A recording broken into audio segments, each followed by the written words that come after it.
Muy buenos días, hermanos míos. Vamos a abrir nuestras Biblias. Le invito a que abra su Biblia en Marcos capítulo 6. Estaremos leyendo los versículos del 30 al 44 en este mensaje titulado Suficiencia Divina. Dice así la perfecta y suficiente palabra de Dios. Entonces los apóstoles se juntaron con Jesús y le contaron todo lo que habían hecho y lo que habían enseñado. Él les dijo: venid vosotros aparte a un lugar desierto y descansad un poco, porque eran muchos los que iban y venían, de manera que ni aún tenían tiempo para comer. Y se fueron solos en una barca a un lugar desierto.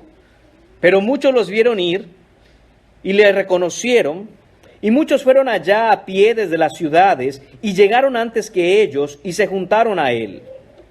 Y salió Jesús y vio una gran multitud y tuvo compasión de ellos, porque eran como ovejas que no tenían pastor, y comenzó a enseñarles muchas cosas. Cuando ya era muy avanzada la hora, sus discípulos se acercaron a él diciendo: el lugar es desierto y la hora ya muy avanzada. Despídelos para que vayan a los campos y aldeas de alrededor y compren pan, pues no tienen qué comer. Respondiendo él les dijo: dadles vosotros de comer. Ellos le dijeron: que vayamos y compremos pan por 200 denarios y le demos de comer. Él les dijo: ¿cuántos panes tenéis? Id y vedlo. Y al saberlo dijeron: 5 y 2 peces. Y les mandó que hiciesen recostar a todos por grupos sobre la hierba verde. Y se recostaron por grupos de 100 en 100 y de 50 en 50. Entonces tomó los 5 panes y los 2 peces, y levantando los ojos al cielo, bendijo. Y partió los panes y dio a sus discípulos para que los pusiesen delante, y repartió los 2 peces entre todos, y comieron todos y se saciaron. Y recogieron de los pedazos 12 cestas llenas, y de lo que sobró de los peces, y los que comieron eran 5,000 hombres. Oremos. Padre, te damos las gracias de nuevo, Señor, por este tiempo, y gracias, Señor, por tu palabra. Señor mío, te pedimos que por el poder de tu Espíritu Santo podamos ver, Señor mío, el rostro de Jesús en estos versículos, el carácter de tu Hijo Jesucristo, quien tu Hijo Jesucristo es en realidad, Señor mío. Te pedimos, Señor, que seas tú quien nos enseñe y nos guíe a toda verdad. En el nombre de Jesús te lo pedimos. Amén. Pueden tomar asiento, amados hermanos. Es importante reconocer que hay solo un milagro de Jesús que fue registrado por los 4 diferentes evangelistas. Tanto Mateo como Marcos, Lucas y Juan registran este milagro, y no hay otro que sea registrado por los 4 evangelistas. Aparte de la resurrección de Jesús que aparece en los 4, hablando del resto de los milagros, este es el único que los 4 evangelistas, repito, decidieron registrar. Jesús hizo muchos milagros y han quedado en la Escritura para que nosotros los leamos. Hay cerca de 35 de ellos, pero la importancia de este milagro es tal que aparece en los 4 evangelios. Cada uno de los evangelistas describe y narra el milagro desde una perspectiva única y con un propósito muy particular. Mateo y Lucas, por su lado, se enfocan cada uno a su manera en lo impresionante que es en realidad este milagro. Juan, por su lado, lo usa para introducir la persona de Jesús como el pan de vida que bajó del cielo, hablándonos del significado profundo del milagro que apunta a nuestro Señor Jesucristo, que salva, satisface y sostiene nuestras almas.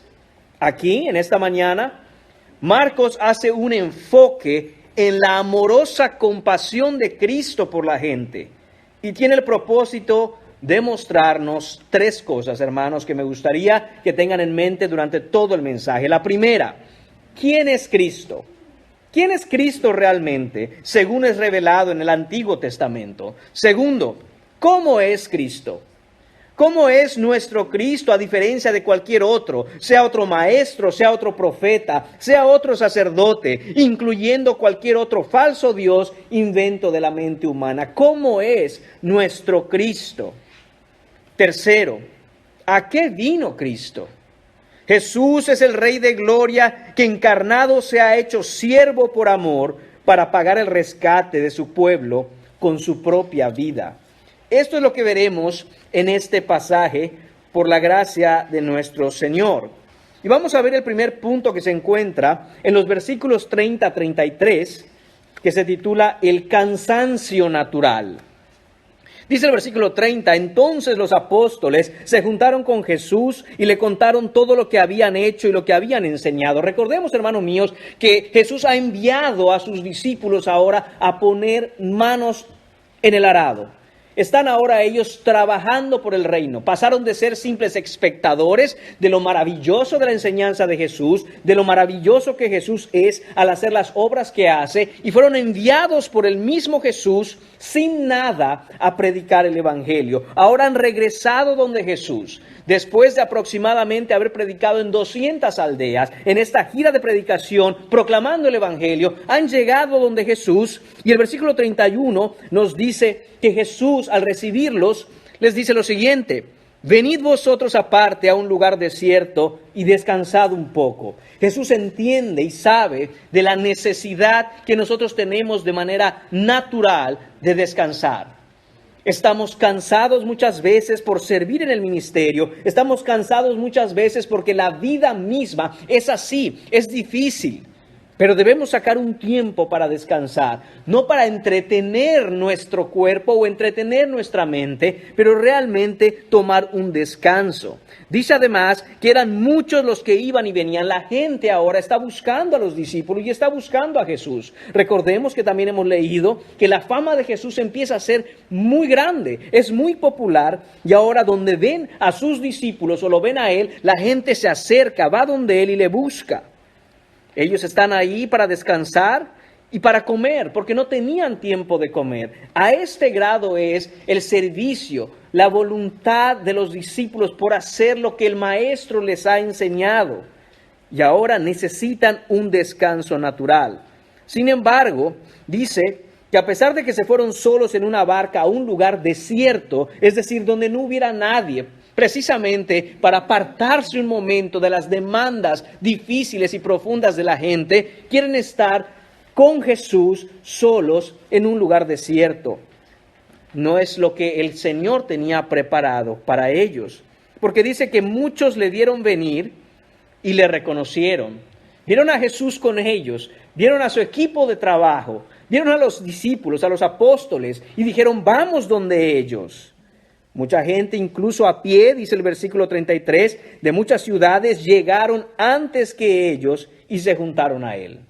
Esto es, viendo a Jesús y a su equipo ministerial, viendo a Jesús y a los apóstoles, ellos empezaron a darse cuenta cuál era el siguiente movimiento de Jesús y a dónde iba. Y la gente fue inmediatamente ahí, antes que Jesús llegara con sus apóstoles y discípulos, para estar en primera fila.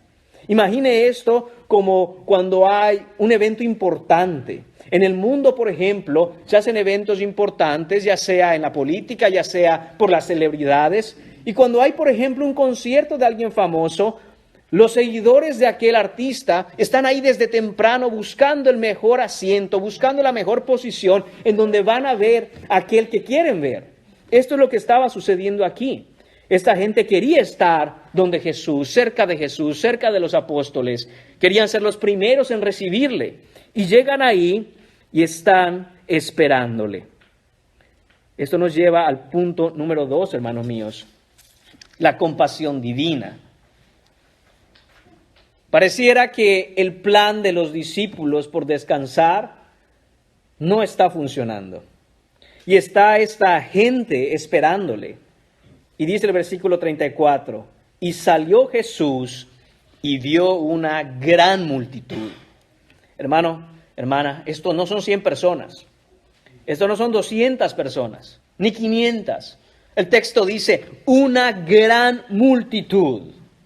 el último versículo de este pasaje nos dice que eran 500 hombres, 500 varones.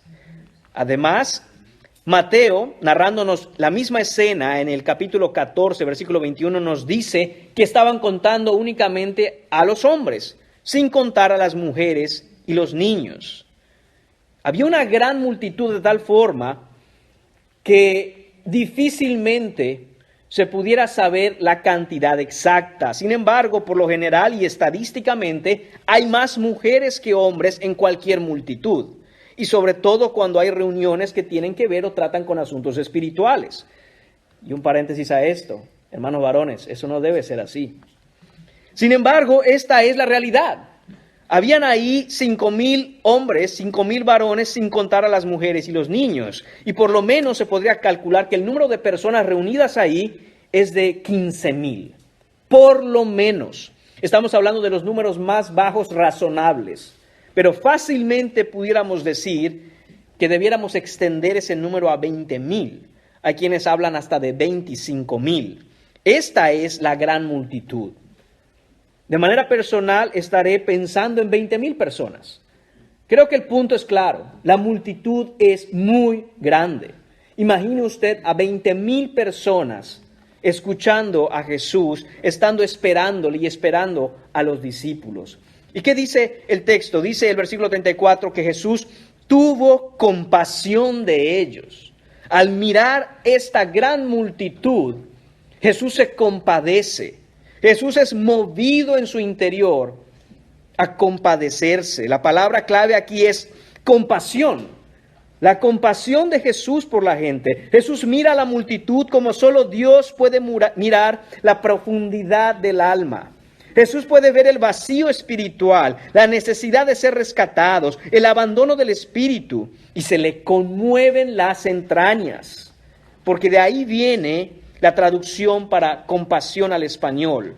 En el griego original esta palabra habla de estómago, de intestinos, de vísceras. Esto quiere decir el interior del ser de Jesucristo, como es entendido en la mente judía. Es conmovido, es movido. Jesús ve a esta gente y la mira realmente como es y como está, en necesidad profunda de Él. Y esto es lo que Jesús, en esta profunda compasión, hace. Los ve y se mueve. Su interior es movido, su interior es cambiado, y ahora Él tiene una sensación de cuidado, de protección, de cariño, de amor por ellos. Y lo que vemos aquí, hermanos míos, es la diferencia entre Jesús, verdadero hombre y verdadero Dios, con los dioses griegos de la época, dioses falsos, que son separados, que están apartados, distantes de la humanidad, indiferentes, insensibles, son ciegos, son sordos y mudos ante la gente que sufre y necesita. Pero no Jesús. Jesús es Dios vivo, es Dios real, cercano a su pueblo, cercano a su creación. Es amoroso y bueno, y ve esta gran multitud y se conmueve. Esto, hermanos míos, nos debe dejar claro que hoy en día no es diferente. Hay muchas personas que se levantan para sí ídolos, dioses falsos, falsos mesías, pensando que les pueden salvar.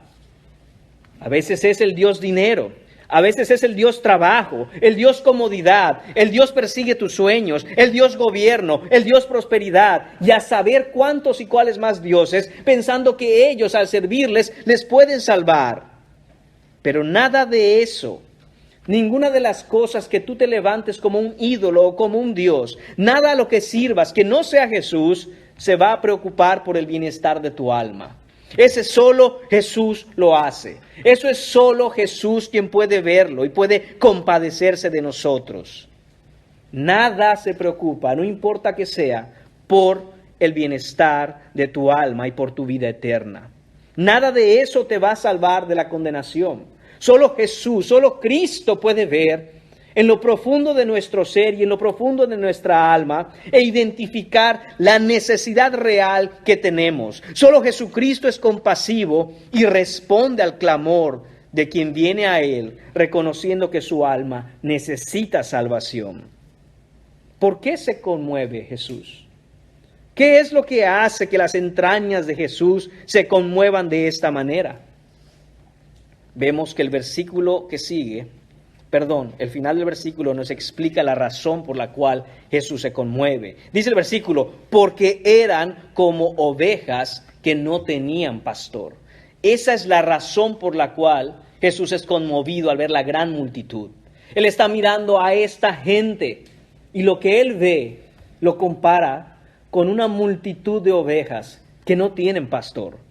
Jesús señala aquí la razón real, última y definitiva por la cual su compasión hacia nosotros es tan grande y tan profunda. Ovejas. Él ve ovejas sin pastor. En una multitud de este tamaño, mis hermanos, habían todo tipo de personas. Habían pescadores, sembradores, granjeros, habían cobradores de impuestos. Algunos eran muy pobres, algunos no lo eran tanto, y otros hasta podrían decir que tenían cierto éxito, entre comillas, en cualquiera que sea su profesión, pero eso al final de cuentas no cambia nada, porque no es nada. Sin Cristo, cada persona es una oveja sin pastor. Sin importar lo que hagas o logres, déjame dejarte esto claro, sin Cristo no eres más que una oveja que no tiene pastor. Las ovejas son animales completa y absolutamente indefensas. Esto es lo que está viendo Jesucristo en esta gente. Gente indefensa, nada pueden hacer sin un pastor, porque así son las ovejas. Las ovejas no pueden defenderse, no pueden proveerse de comida, de agua, de cuidado, no pueden pensar, vagan sin dirección. Y cuando una se pierde, sin el pastor que la encuentre, esta oveja está condenada a gemir y lamentarse hasta que muere. Esa es la realidad de las ovejas. La palabra oveja no fue seleccionada por Jesús o es seleccionada por Dios en todo el contexto del Nuevo Testamento simplemente porque es un animal muy bonito o es un animal muy dócil, sino por su realidad que depende completamente del pastor. Y esto es lo que vio Jesús. Y no fue una oveja sin pastor la que vio una multitud de ovejas sin pastor, gimiendo y llorando en el alma por la necesidad de un pastor, por la necesidad de ser rescatadas. Amigos sin Cristo que me escuchan, se dan cuenta de que sus almas están gimiendo y llorando por la necesidad de un pastor. Y no hablo de cualquier pastor, hablo del príncipe de los pastores, de Jesucristo. Hablo del Rey de Reyes que ha venido a pastorear ovejas que no tienen pastor. Tú puedes esforzarte por silenciar en tu interior el lamento de tu alma con muchas cosas. Tú puedes sentir ese vacío y tratar de buscar alguna cosa que lo calme. La realidad es que nada puede suplantar, reemplazar el cuidado del pastor, del príncipe de los pastores, el amor, el cuidado y cariño de Jesucristo al alma que anda vagando como oveja sin pastor. Tu alma fue creada por su creador, por Dios, y sin Él, tu vida en esta tierra solo será un eterno gemir y un llorar hasta el día que mueras. Y eso solo para pasar a seguir en el lloro, que es más intenso aún, y el crujir de dientes. Pero estoy esta mañana aquí para decirte que este pastor, el príncipe de los pastores, el pastor amoroso, Jesucristo, el Hijo de Dios, está buscando ovejas sin pastor. Cree en Jesucristo y serás salvo. Cree en Jesucristo y sé su oveja. Entrégate al cuidado, al amor y cariño del príncipe de los pastores. Los fariseos del tiempo de Jesús habían abandonado la grey del Señor, poniéndole sobre los hombros reglas de hombres, tradiciones humanas, torciendo la palabra y creando un sistema de salvación basada en el cumplimiento de la ley y no basada en el amor, la compasión, la gracia y la misericordia de aquel que pagaría en la cruz con su sangre por sus ovejas. Quiero decirte que debes huir, siempre huir, a toda velocidad, de toda religión muerta que te presente la salvación por méritos propios Eso es imposible. Debes huir de aquel que te presenta la salvación por el cumplimiento de la ley fuera de la obra redentora de Cristo. Date la vuelta. No busques tú mismo tu propia salvación por tus méritos. Entrégate a los brazos del buen pastor que su vida da por las ovejas. Jesús, Dios el Hijo, que descendió del cielo precisamente para ir al encuentro de las ovejas perdidas. Ahora, ¿qué hace Jesús cuando es movido por esta misericordia hacia la gente, hacia las multitudes? ¿Qué es lo que hace? Bueno, la realidad es que los alimentó. Primero y antes que nada, los alimentó con su palabra. Dice el texto, y comenzó a enseñarles muchas cosas. Esto es lo que hace Jesucristo al ser movido en misericordia, amor, compasión, al ver ovejas sin pastor. Comienza a enseñarles. Y de nuevo, hermanos míos, si ustedes han estado siguiendo las predicaciones de Marcos, algo nos ha quedado muy claro, o debe habernos quedado muy claro. La enseñanza es el centro mismo del Evangelio. Enseñar la verdad del Evangelio. Esto es lo que hace Jesús inmediatamente cuando ve ovejas sin pastor, cuando se conmueve en su interior, sus entrañas son movidas, se levanta, va hacia la multitud y empieza a enseñar. Empieza a enseñar. Esta es la respuesta del Salvador compasivo a las multitudes en necesidad. La enseñanza de la palabra. ¿Por qué? Porque es claro en la Biblia cuando el Señor dice, mi pueblo padeció, murió, fue destruido porque le faltó conocimiento.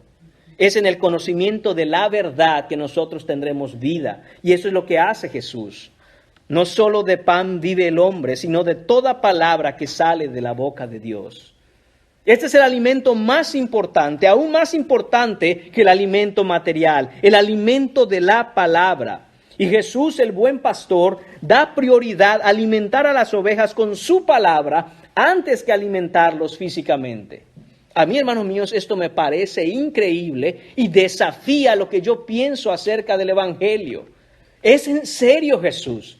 ¿Es en serio que tus palabras son más importantes que aún el alimento físico? La respuesta en toda la Escritura es sí, es más importante. Es mucho más importante. Y Jesús claramente da prioridad a la enseñanza de su palabra.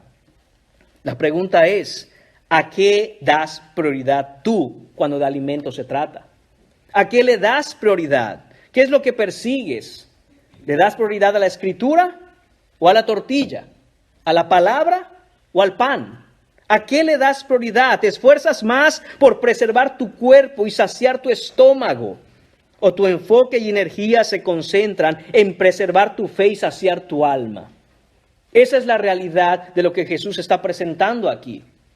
La importancia primordial, la preeminencia de su palabra antes que cualquier otra cosa. La respuesta a esta pregunta, hermanos míos, acerca de qué decides tú saciar primero, nos deja ver y te deja ver a ti, y debes examinarte cuando respondas, porque nos muestra quiénes son cristianos y quiénes no lo son. El cristiano tiene apetito por la palabra de Dios. El cristiano busca el alimento espiritual. No puede vivir sin él. Lo desea, lo ansía, lo necesita, lo quiere. Tiene hambre de él. Esta gente, esta multitud, estaba siendo alimentada por la verdad. Y no solo estaba siendo alimentada por la verdad, sino que este alimento estaba siendo servido por el mejor predicador del universo, Jesucristo. Y no paraban de escuchar y no se saciaban sus oídos de llenarse de la verdad que salía de la boca de nuestro Señor Jesucristo. Esto nos lleva al punto número 3, hermanos, donde vemos la insuficiencia natural. Versículos 35 a 40. La insuficiencia natural. Naturalmente somos insuficientes, mis hermanos. ¿Qué es lo que dice el versículo 35? Cuando ya era muy avanzada la hora. Imagínense esto. Jesús ha estado enseñando y enseñó tanto que ya empezaban la preocupación de que se estaba haciendo de noche. Empezaba a oscurecerse. ¿Qué hora es esta? ¿A qué hora sucedió esto? Bueno, sabemos por inferencia la época del año. porque el versículo 39 nos dice que se sentaron en la hierba verde. Además, sabemos por el versículo 35 que estaban en un lugar desierto. Sabemos que era el área de Galilea. Esto nos permite concluir que tuvo que haber sido al inicio de la primavera, quizá a principios de abril, porque esas condiciones se daban en Galilea solo durante los principios de primavera. Y si era a principios de abril, entonces probablemente eran las 5 de la tarde, porque a las 6 en ese tiempo se ocultaba el sol. Entonces podemos pensar cómo Jesús estaba enseñando todo este tiempo. Empieza a ser una hora ya tarde, los discípulos empiezan a preocuparse, porque si son alrededor de las 5, Jesús, mejor que pares el sermón. Se va a empezar a oscurecer, va a hacerse de noche. Pero Jesús seguía enseñando y la gente seguía escuchando. Los discípulos se alarman por la situación. Y dice el texto, sus discípulos se acercaron a él y le dijeron, versículo 36, despídelos para que vayan a los campos y aldeas de alrededor y compren pan, pues no tienen qué comer.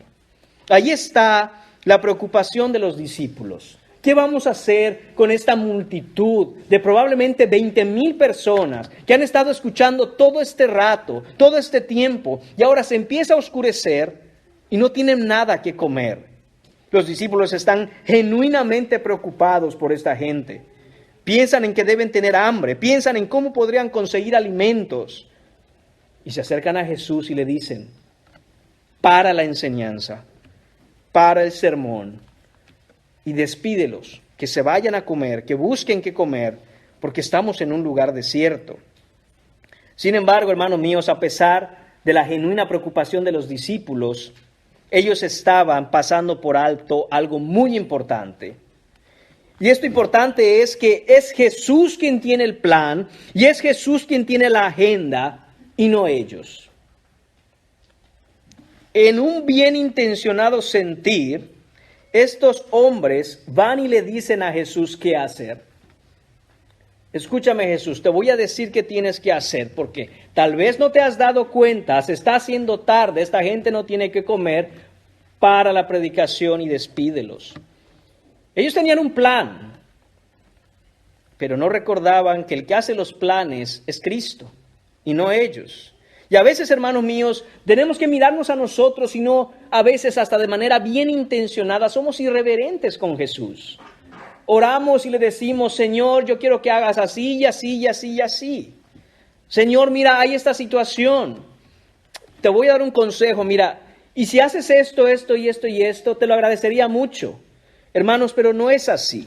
No debemos ser simple y sencillamente personas que vengan a Jesús con un plan para que Él lo haga. Si no es preguntarle a Jesús, Jesús, ¿qué tienes tú en tu agenda, en tu plan para yo sujetarme a Él? Esto nos enseña que aun cuando podamos tener buenas intenciones, mis hermanos, para con la gente, debemos escuchar lo que Jesús tiene que decir. Tenemos que ir a la Escritura para saber qué es lo que ha mandado el Rey. Recordemos que no son los estudiantes los que dan la clase, sino el maestro. El maestro es el que está a cargo de la lección. También debemos aprender, hermanos, que nunca debemos ceder a la gente por encima de lo que Jesús ha dicho. A Jesús se le pregunta, a Jesús se le pide con reverencia. No se le da órdenes, no se le dice qué hacer. ¿Qué estaba pasando con los discípulos? Ellos vieron alrededor, en las aldeas, la provisión, el sustento, pero pasaron por alto que en medio de ellos está Jesús, el que es el proveedor de todo sustento. El versículo 37 dice, respondiendo él les dijo, dadles vosotros de comer. Y ellos le dijeron, que vayamos y compremos pan por 200 denarios y les demos de comer.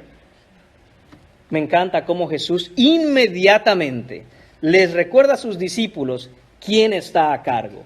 Ellos vinieron con una orden para Jesús, despídelos ya que se vayan. Pero Jesús les dice, no, el que está a cargo aquí, muchachos, soy yo, no ustedes. ¿Y cómo hace esto Jesús? Dando 3 órdenes. Inmediatamente Jesús les hace ver que Él tiene el mando y les dice, No, aquí el que da las órdenes soy yo, muchachos. Les voy a decir 3 cosas que tienen que hacer. Primero, está en el versículo 37. Denles ustedes de comer. Estos no se van a ir a ningún lado, porque no los voy a mandar a ninguna parte. Se van a quedar aquí y tienen razón, tienen hambre. Pero denles ustedes de comer. El énfasis aquí está en la palabra ustedes. Denles ustedes de comer. Esta orden que da Jesús está diseñada con un propósito específico. No fue al azar, no lo dijo porque sí, sino que trata Jesús de señalar la total incapacidad de los discípulos para suplir sus necesidades y la de los demás, sobre todo en asuntos de avanzar el reino. Nunca desconectemos el hecho de que los discípulos están aprendiendo de primera mano cómo avanzar el reino. Y ante esta situación, lo que ellos quieren hacer es mandar a la gente a otras partes, a otras aldeas para que coman. Dice Jesús, no, ustedes tienen que darles de comer. Hermanos míos, tenemos que reconocer que no hay en nosotros mismos ningún poder o recurso para proveer a otros y suplir sus necesidades espirituales. Por mucho que busques dentro de ti, no vas a encontrar lo que la gente necesita. Solo Jesús puede proveer lo que la gente necesita. Y estoy hablando, hermanos míos, en términos espirituales. No estoy hablando de un coche nuevo o una mansión o una cuenta de banco muy grande. Estoy hablando de la necesidad espiritual de la gente. ¿Cómo proveemos a aquellos que vienen a nosotros con una necesidad de Cristo? No es buscando en nuestro interior. No es viendo a ver qué ideas se me ocurren, qué buen consejo puedo dar. Según mi experiencia, ¿qué podrías hacer? Hermanos míos, hay que ir corriendo a Jesús para que Él provea lo que es necesario. Jesús nos dice en Juan capítulo 15, versículo 5, apartados de mí, nada podéis hacer. Es a través de nosotros, mis hermanos, pero recordemos siempre que es por el poder de Dios. Esta es la intención de esta lección. Esta es la intención de esta orden que da Jesús. Denle vosotros de comer. Y vemos que la respuesta de los discípulos nos informan de dónde tenían puesta la mirada ellos. Dicen ellos, que vayamos y compremos pan por 200 denarios y les demos de comer. Esta es una pregunta casi sarcástica. Jesús, creo que no estás viendo bien. Creo que no estás viendo la gran multitud que hay. Tendríamos o necesitaríamos por lo menos 200 denarios. Un denario, hermanos, es la paga que recibía en promedio un hombre en un día. Y rápidamente los discípulos hacen un cálculo y le dicen a Jesús, ¿tú crees que tenemos 200 denarios? Es decir, ¿tú crees que tenemos el salario de un hombre trabajando 7 meses solo para ir y tratar de encontrar pan? La respuesta de los discípulos es, no podemos. Y al menos en eso, aunque sus ojos estaban puestos en otra cosa, ellos estaban en lo correcto. No pueden, no se puede. No hay de dónde sacar tal cantidad de dinero para alimentar a esta gente. Versículo 38 les dijo, ¿cuántos panes tenéis? Id y vedlo. Y al saberlo dijeron, 5 y 2 peces. Aquí está la segunda orden que da Jesús. Está en el versículo 38. Les dice, id y vedlo. Después de preguntarles, ¿cuántos panes tienen? ¿Cuántos panes tienen? Bueno, vayan y vean. Jesús no solo quiere hacerles ver que nada pueden hacer sin Él, sino que ahora les muestra que a pesar de todo, a pesar de su incapacidad, a pesar de su escasez, a pesar de no tener nada, seguramente tienen, aunque sea un poco, aunque sea insignificante, aunque sea escaso, pero díganme, ¿qué tienen? Vayan y vean qué tienen. Y esto, hermanos míos, no contradice aquello. Lo segundo no contradice lo primero, porque aún lo poco que ellos tienen, es Dios quien se los ha dado. Es Dios quien lo ha provisto. Esta misma escena nos narra, como dije, Mateo, Marcos y también Juan. Y de ahí sabemos que estos panes, estos 5 panes y 2 peces, los tenía un niño. Un niño tenía 5 panes en una bolsa y 2 peces. Hermanos, no nos imaginemos que eran unos panes enormes, tipo baguette, o el pan que compramos nosotros en el supermercado. Claro que no. Eran 2 pequeños panes y Cuando hablamos de los peces, 5 pequeños panes y 2 peces, y estos peces tampoco eran unos peces enormes. El término utilizado para los peces aquí era correspondiente a un par de sardinas. En pocas palabras, eso era el almuerzo de ese muchachito. Ese era su almuerzo. Un par de panes pequeños con 2 pececitos tipo tamaño sardinas que él iba a meter entre esos 2 panes y comérselos. Eso era lo que tenían. Eran panes de cebada, nos dice la Escritura. Y hermanos, esto es lo que el Señor ordena. Vayan y vean qué es lo que tienen. Yo sé que no tienen 200 denarios, yo sé que no tienen pan para todos, pero algo deben tener. Vayan y vean, id y vedlo. Y hermanos míos, esto nos enseña que nunca debemos pensar que no hay nada que podamos tener para el ministerio del avance del reino. Seguramente el Señor ha provisto algo en nosotros, y quizá no sea mucho, quizá pienses que es insignificante, quizá pienses que no sea de ayuda o que no sirva para nada, o inclusive pienses que no tienes nada.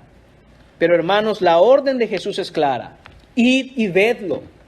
Y eso es lo que nos está diciendo el Señor a todos nosotros hoy. ¿Qué tienes para el avance del reino? Si tú eres cristiano, si has creído en Jesús para salvación, si has sido redimido por la sangre del Cordero, si has nacido de nuevo, id y vedlo.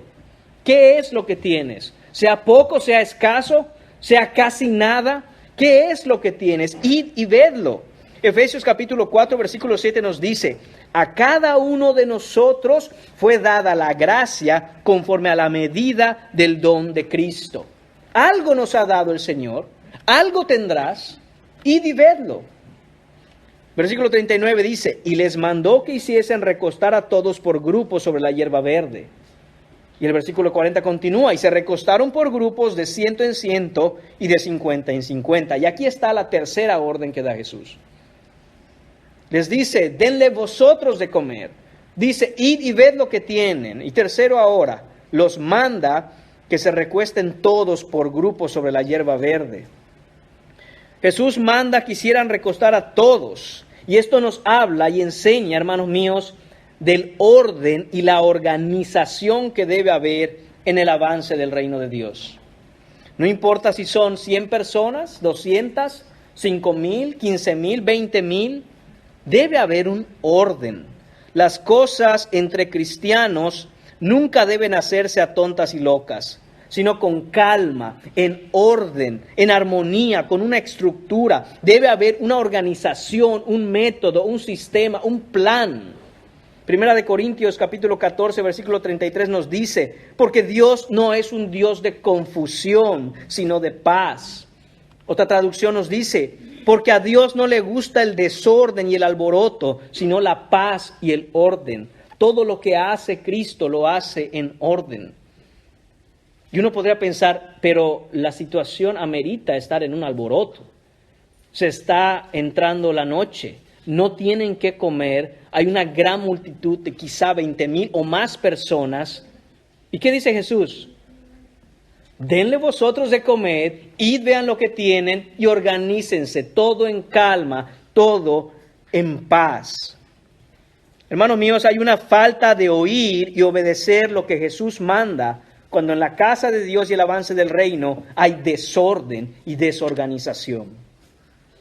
Y hay una falta de oír y obedecer lo que Jesús manda cuando en tu casa hay desorden y alboroto. Porque lo que Jesús hace, lo hace siempre en orden.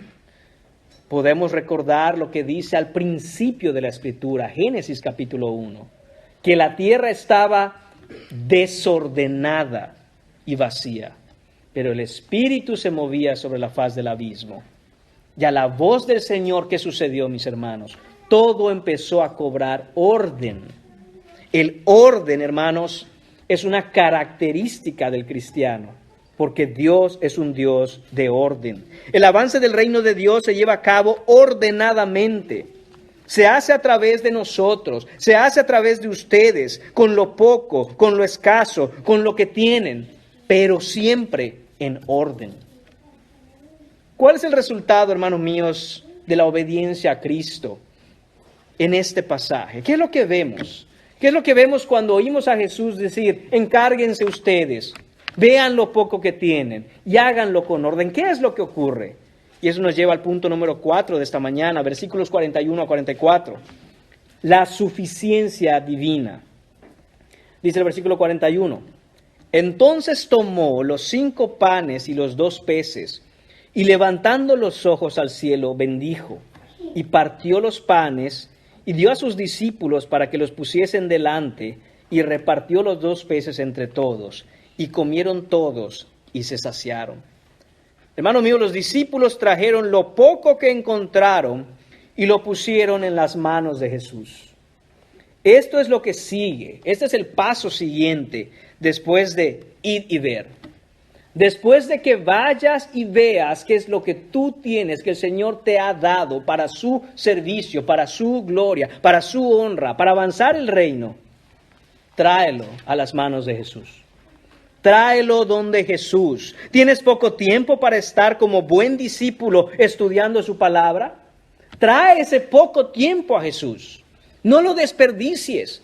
No digas, 5 minutos no harán la diferencia. 10 minutos no hacen la diferencia. Tal vez 10 minutos no hacen la diferencia. 10 minutos en tus manos. Pero 10 minutos en las manos de Jesús hacen toda la diferencia. ¿Tienes pocas fuerzas para orar? Trae esas pocas fuerzas de rodillas a Jesús. Tú puedes pensar, ni orar puedo, ni tiempo tengo, me arrodillo y me duermo. Trae eso poco a Jesús y pídele que por su amor y misericordia lo multiplique. ¿Tienes poca esperanza? Trae tu poca esperanza a Jesús. Porque tener tiempo para ser un discípulo, tener fuerzas para seguir la vida cristiana, perseverar en oración, tener fe, tener entendimiento de su palabra y esperanza son el alimento que necesitamos. Y aunque sea poco, puesto en las manos de Jesús, en Él aguardamos, en Él esperamos y en Él confiamos. Tu fe puede ser poca, tu fe puede ser débil. Y tenemos esos tiempos, hermanos, en donde nuestra fe sea poca y se debilita.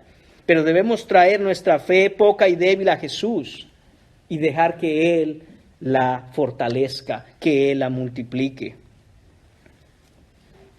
¿Qué es lo que hace Jesús?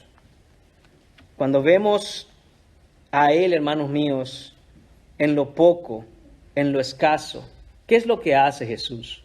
Cuando venimos y traemos a sus manos esa casi nada que tenemos, esa fe pequeña, esa fe que apenas si se distingue que tenemos. El Señor Jesús bendice y parte y da y pone y reparte y comen todos y se sacian. Eso es lo que dice el texto. Dice, bendijo y partió y dio y puso y repartió y comieron todos y se saciaron. Hermanos, cuando venimos a Jesús así, reconociendo nuestra escasez y nuestra insuficiencia, vamos a ser saciados cuando le busquemos en verdad. Y vamos a ser saciados, no de nosotros mismos ni por nosotros mismos, sino que de la mano de Dios nos saciaremos y otros se saciarán también, porque Él usa hombres y mujeres comunes y corrientes con lo que tienen, con lo escaso y con lo poco, para alimentar a un gran pueblo. El versículo 43 dice, y recogieron de los pedazos 12 cestas llenas, y de lo que sobró de los peces, y los que comieron eran 5,000 hombres. Jesús, hermanos míos, dio tanto y de manera tan sobreabundante, que sobraron 12 cestas llenas. 12 cestas llenas de pan y peces. 12 discípulos, 12 cestas llenas. Estos 12 hombres, estos 12 discípulos cansados que querían mandar a la gente lejos de Jesús, a las aldeas de alrededor, porque no tenían nada que darles, ahora no solo se saciaron, sino que tienen una cesta llena para cada uno. El deber del cristiano, hermanos, es siempre acercar a otros a Cristo, no alejarlos. No mandarlos alrededor de las aldeas, no mandarlos lejos de Jesús, sino atraerlos cerca de Jesús. Y aún, hermanos míos, cuando nos damos cuenta que no tenemos mucho que darles para alimentarlos, una cosa es seguro: en obediencia a Jesús, siempre de lo poco, Él hará que nuestra fe y nuestra cesta esté llena incluso para compartir con otros. Esto es lo que estamos viendo aquí. Estos hombres estaban cansadísimos después de un largo recorrido de predicación por, como dije, alrededor de 200 aldeas. Lo menos que querían saber estos hombres es de una multitud que les necesitaba. Ellos hubieran preferido quedarse en un lugar desierto, tranquilos, solos, con Jesús, sin saber nada de la multitud y de la gente. Esta cesta que ahora tienen ellos no es una cesta de la cual se van a saciar solo ellos. Aunque comerán de ella, esta cesta es para dar a otros de comer. Y así también nosotros, hermanos míos, cuando llegamos a Jesús con nuestra débil fe, con nuestro poco conocimiento, con nuestro escaso sentir el Evangelio en nuestra vida, pero vamos donde Jesús, Él la multiplicará para nosotros poder compartir con los demás. ¿Qué hubieran preferido estos discípulos, hermanos? ¿Estar solos comiendo lo poco que andaban? Porque recordemos que, como ya dije, venían de predicar y Jesús los mandó sin pan, sin alforja, sin nada. Ellos tenían que sobrevivir de aquello que bien les pudieran dar las personas de las aldeas a donde ellos iban. Y habían llegado quizá, y con esas ganas de descansar, quizá aún tenían un pedazo de pan por ahí que les sobraba. A lo mejor tenían algunos dátiles que era muy común en esa época y en esos tiempos comer. Quizá ellos hubieran preferido estar durmiendo tranquilos un rato después de haber comido ese pedazo de pan que les quedaba. Pero, hermanos míos, pensemos por un instante, ¿qué es lo que estos hombres comieron? No solo los 12 discípulos, sino esa gran multitud que estuvo ahí ese día. ¿Qué comieron en realidad? Hermanos míos, ellos comieron un pan de cebada que nunca fue sembrado en la tierra contaminada del pecado. ¿Nos damos cuenta de eso?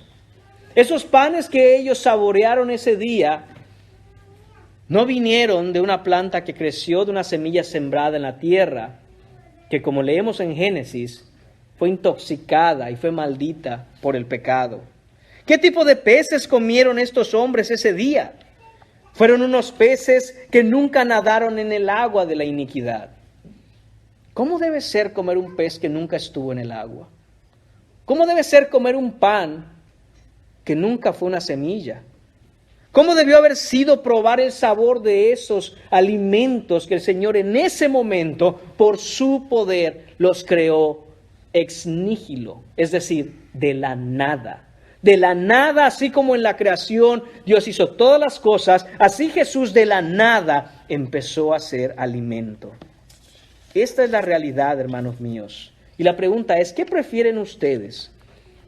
¿Qué prefieren realmente ustedes? ¿Luchar y pelear por lo poco que es suyo, entre comillas, porque no es realmente de ustedes, o por lo mucho que Cristo puede dar? Hermanos, déjenme decirles que es una gran necedad, una grandísima necedad, preferir las migajas de este mundo temporal antes que el pan de vida eterna en la abundancia que Cristo ofrece. Yo no sé qué tú vas a elegir, yo no sé qué prefieras. Pero tienes que entender que es necio elegir migajas en un mundo que a fin de cuentas es temporal y no saciarte en la abundancia del pan de vida que Cristo trae. Y esta pregunta quiero que te la lleves a casa. ¿Tú qué prefieres? ¿Qué es lo que realmente prefieres? ¿Algo temporal, vacío, etéreo? ¿Luchar? Hermanos míos, no quiero ser irreverente ni faltar respeto, pero a veces nos vemos a nosotros mismos, me veo a mí mismo y parece que trabajamos como mulas. ¿Y para qué? Para que un día todo se pierda y se acabe. Y todo, como dice la Biblia, y todo lo que has luchado, ¿para quién será? ¿De qué sirvió? Hermanos, es solo en Jesucristo que nosotros podemos ir a deleitarnos del pan de vida eterna por la eternidad. Ahora, hermanos, vamos a empezar a concluir este mensaje. Y quisiera que fijemos nuestros ojos en algo increíble, verdaderamente increíble. Este tipo de milagro, este milagro en específico, es conocido como una señal. Estos son los tipos de milagros que hace Jesús. Milagros, señales. Usted puede ver en la Biblia que Jesús hizo prodigios, señales y milagros. ¿Pero qué quiere decir eso? Bueno, Juan, en el capítulo 6, versículo 14, nos narra algo muy distintivo. Perdón. Algo muy distintivo de él, que no nos dice Marcos. Cuando acabó toda esta escena, cuando acabó todo este milagro, Juan capítulo 6, versículo 14 nos dice, aquellos hombres, es decir, los 5,000, la multitud de hecho, aquellos hombres entonces, viendo la señal que Jesús había hecho, note cómo ahora estos hombres se dan cuenta que este no es un milagro cualquiera. Este milagro es un milagro específico, es una señal. Estos hombres dijeron, este verdaderamente es el profeta que había de venir al mundo. Es decir, que después de que ellos miran este milagro, empiezan a darse cuenta de algo. Y dicen, un momento, esto no es un milagro común. Digo, no hay ningún milagro común, pero me refiero, esto tiene algo de especial y particular. Y dice el texto que ellos vieron una señal. Vieron la señal que Jesús hizo. En un momento, hermanos míos, la multitud es persuadida de lo que está ocurriendo. Ahora, en esa multitud, los ojos de la gente empiezan a ser abiertos, porque la luz resplandece tan fuertemente, tan intensamente, tan directamente, que dicen, verdaderamente es el profeta. Ven a Jesús y dicen, es el profeta que había de venir. No hay otro, es este. Esto, hermanos míos, señala uno de los oficios de nuestro Cristo, ser la voz misma del Padre, ser la palabra. Dice Juan capítulo 1, versículo 1, que en el principio era el Verbo, y el Verbo era con Dios, y el Verbo era Dios. Este es Jesucristo, y el Verbo se hizo carne y habitó entre nosotros. De esto es que se están dando cuenta la gran multitud que está ahí. Y como les dije al principio de este mensaje, el pasaje tiene el propósito de mostrarnos tres cosas. ¿Quién es Cristo? Como lo revela el Antiguo Testamento. ¿Cómo es Cristo? ¿Y a qué vino Cristo? ¿A qué vino Cristo? A salvar a su pueblo. Esta gente estaba ahí como ovejas sin pastor, y aquí está nuestro Cristo para salvar a sus ovejas, a su grey, a su rebaño. ¿Cómo es Cristo? Él es compasivo y misericordioso. Él nos ve con amor. Él nos ve con un sentido de protección y cuidado porque somos su rebaño. ¿Quién es Cristo en realidad? Como nos lo revela el Antiguo Testamento. Este milagro, hermanos, es la señal que apunta a Él y a su identidad divina. Él es Dios el Hijo. Y es tan importante que entendamos esto, que cada uno de los evangelistas incluyó este pasaje en su narración. Estos hombres fueron sobrecogidos por la palabra de Dios que se les había predicado y fueron persuadidos por el poder del Espíritu Santo y entendieron que no debían enfocarse en el milagro, sino lo que señalaba el milagro. Entendieron la señal. Y quiero poner una ilustración aquí para que entendamos de qué estamos hablando. Si usted tiene a su hijo enfermo y lo mandan a un hospital muy grande que usted no conoce y le dicen vaya al área de pediatría, usted llega a ese gran hospital con su hijo enfermo y corriendo empieza ¿a qué? A mirar las señales, los letreros, los señalamientos. Imagínense que perdido en ese gran hospital de pronto usted ve un letrero, una señal que apunta en una dirección y dice pediatra. Usted se pone, es para ahí, vámonos. Usted no se para delante de ese letrero, de esa señal, esperando a que le atiendan al niño. Usted sigue lo que el señalamiento, la flecha, le indica, la dirección a donde debe ir. Esto es, hermanos míos, este milagro. Un señalamiento, una señal, un letrero. Esta gente se dio cuenta que no podía enfocarse en el milagro porque no se trataba del milagro, sino de a quién señalaba el milagro. Ellos se dieron cuenta que no se van a quedar ahí esperando a ver si el letrero les hace algo, sino que tenían que seguir la dirección en que ese letrero señala.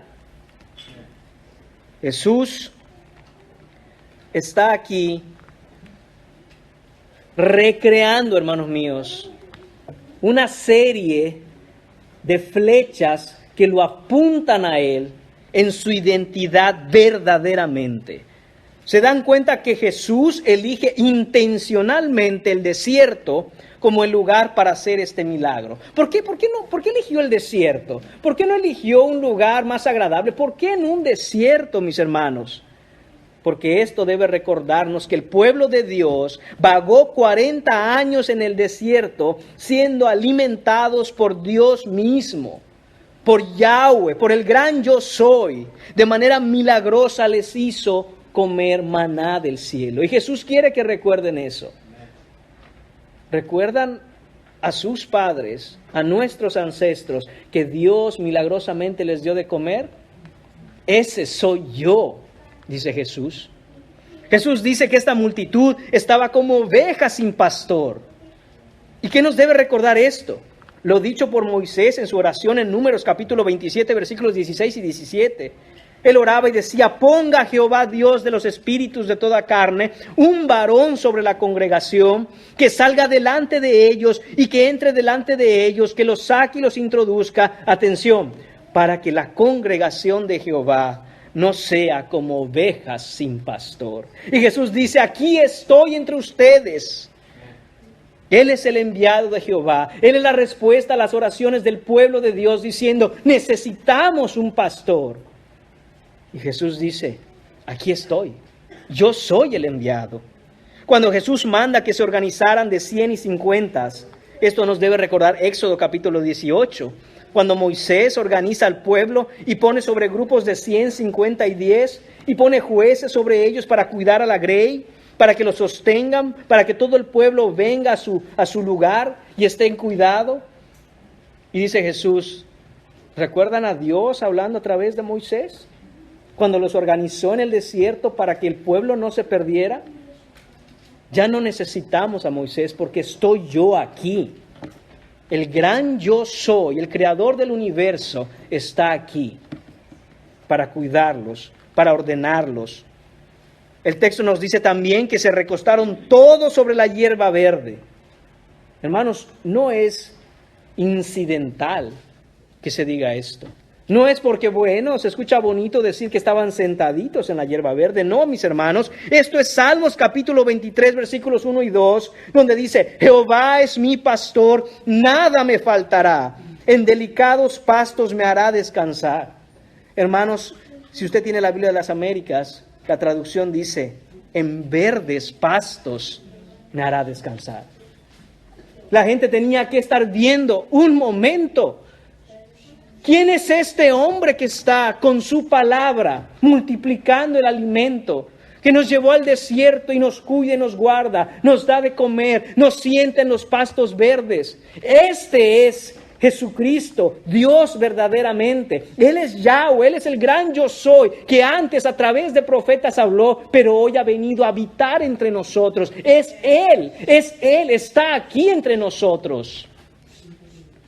En Segunda de Reyes, capítulo 4, versículos 42 a 44, vemos un milagro que ocurre por manos del profeta Eliseo, y dice: vino entonces un hombre de Baal Salisa, el cual trajo al varón de Dios, este es Eliseo, panes de primicias, 20 panes de cebada y trigo nuevo en su espiga.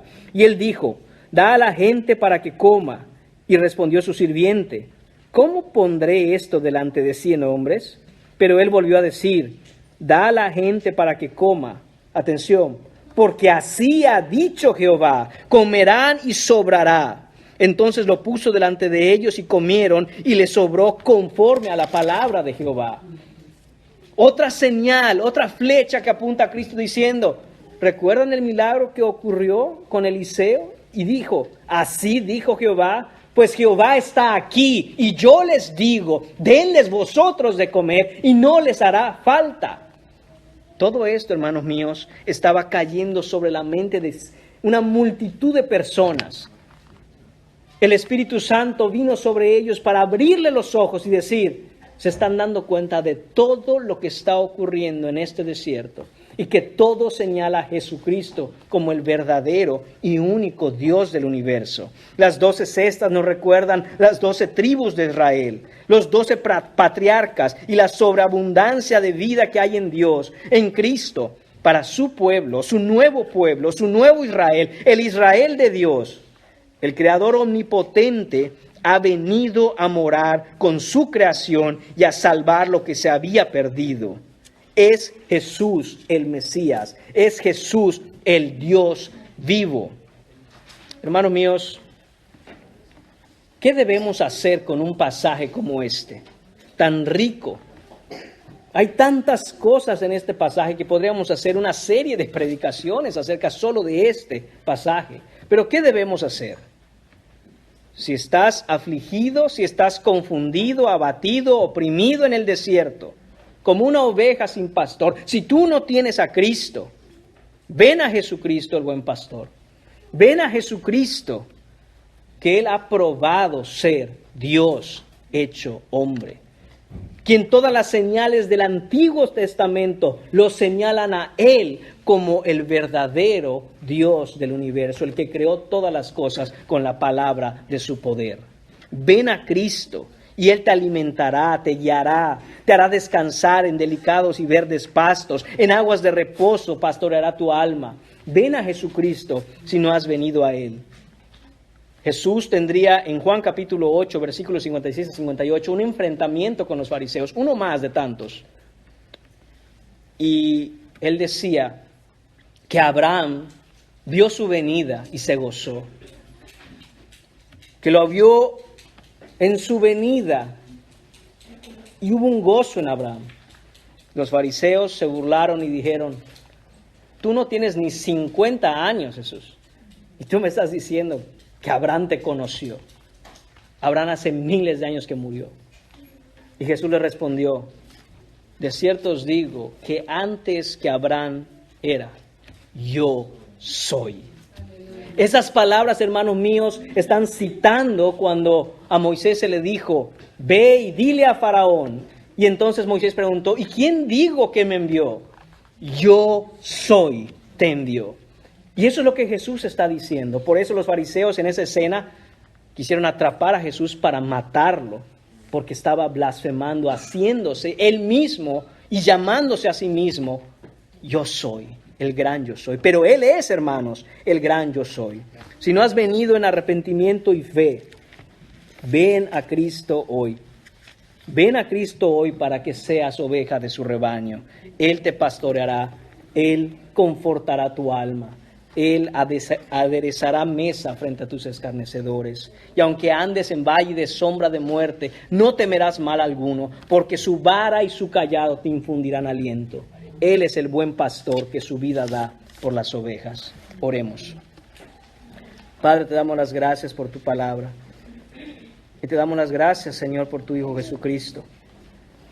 Gracias, Señor, porque no entendemos. Nuestra mente finita, nuestra mente humana, no logra comprender que el Dios creador del universo, en amor y misericordia, en compasión, haya encarnado y habitado entre nosotros para venir a salvar lo que se había perdido. Señor Padre, ayúdanos a mirar la cruz de Cristo y correr a ella en arrepentimiento y fe como nuestro refugio. No queremos ser ovejas sin pastor, Señor, sino que pastorees nuestras almas, Señor. Que nos alimente, Señor, porque apartados de ti nada podemos hacer. Pedimos todas estas cosas en el nombre de tu Hijo Jesucristo. Amén.